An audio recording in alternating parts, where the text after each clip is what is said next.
dive right into a really radical idea. What if a house could be more than just a building?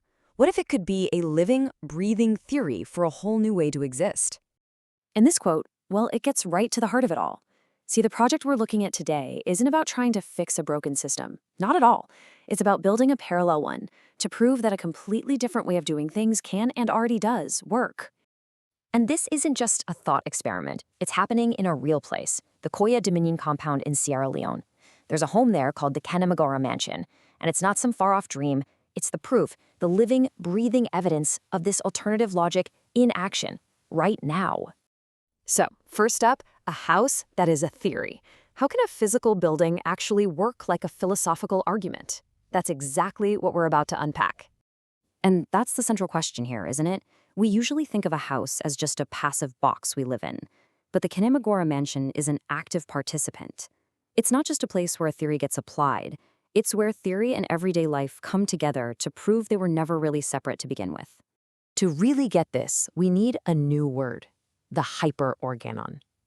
And I want to be clear, this isn't a metaphor for the house. It is the house. The walls, the water systems, the daily rhythms, all of it comes together to form a kind of thinking entity, a living system that literally shapes how the people inside it think, act, and organize their world. Okay, so what powers this thinking house? Well, it runs on a really specific conceptual engine.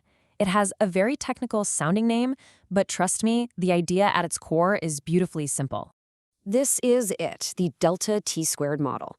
At its heart, it makes one single, testable claim about how a community can truly thrive. And it suggests that the best way to organize isn't from the top down, but through this constant, dynamic feedback loop. And this slide shows that loop perfectly. They call it a double crossing. First, you take an idea, a concept, and you put it into practice. You actually do it. Then, the real-world, hands-on experience of that practice feeds back and refines the original idea. This continuous cycle, where theory and reality are constantly shaping each other, is the engine that drives everything in the house. So, that's the abstract engine. But what does it actually look like in the day-to-day life of the house? Let's take a look. Inside the mansion, that delta T-squared engine creates what's called a living, flat metabolism. Now, flat is the key word here.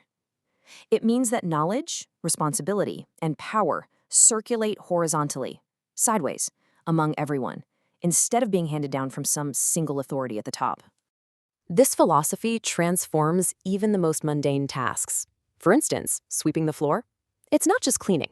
It's called dust liturgy. It's seen as a sacred ritual that generates order and practical, lived intelligence, a perfect example of practice refining a concept. And get this, even resting is an act of learning. Shed Shothik is the wisdom of pacing yourself, of understanding tempo and presence, and it's learned directly from the environment, from the shade of a tree. That's lived experience feeding back into a deeper understanding of how to live well. Repairing something isn't just a fix either. It's repairgens, a profound act of renewal. When you repair something, you're not just restoring its function, you're renewing a commitment to it. It's that delta T-squared loop made physical. And finally, there's rhizocare. This is basically how the community's social fabric works. Responsibility is decentralized, flowing naturally because people are aware of and attentive to each other. There's no need for a formal chain of command. It's the engine of that horizontal sovereignty in action. All right, so you've probably noticed a lot of new words here, and you might be wondering, why the unique vocabulary? Well, there's a very specific and I think very important reason for it. Here's the crucial point. The language we use every day often creates these false divides. It separates an idea from an action or our minds from our bodies. So if you want to build a new world where those things are deeply integrated, you first have to forge a language that can actually hold that new reality together. And this process actually has a name, verbokinetic insurgency. How cool is that? It's basically an uprising against language that just doesn't work for us anymore. It's the active, revolutionary creation of words that are actually up to the task of building a different world.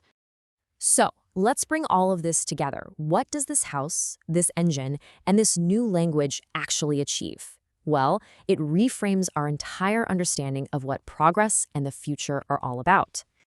This slide shows the difference so clearly. On the left, you've got the old way, what's called deferral ontology, which is always pushing hope into a future that never seems to arrive. But on the right, you have the delta T square way, a Prometheus utopia, where the goal is to intensify the skills and joy of the present moment. It's a fundamental shift from dependency to sovereignty, and from theory being separate from life to theory being life. And this is the core of what's called joyful Afro-optimistic accelerationism. I know, it's a mouthful, but it's not about racing faster towards some far-off finish line. It's about deepening our present skills, connections, and joy.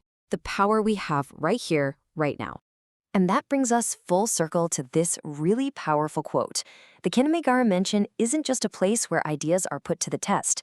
It is the living, breathing proof that a thought and an action, a concept and the real world, are fundamentally the same thing. They were never separate. And that really leaves us with a final thought, doesn't it? What if building a better world isn't about some grand, distant plan? What if it's about the small, intentional acts of building, maintaining, and repairing our immediate world, starting today?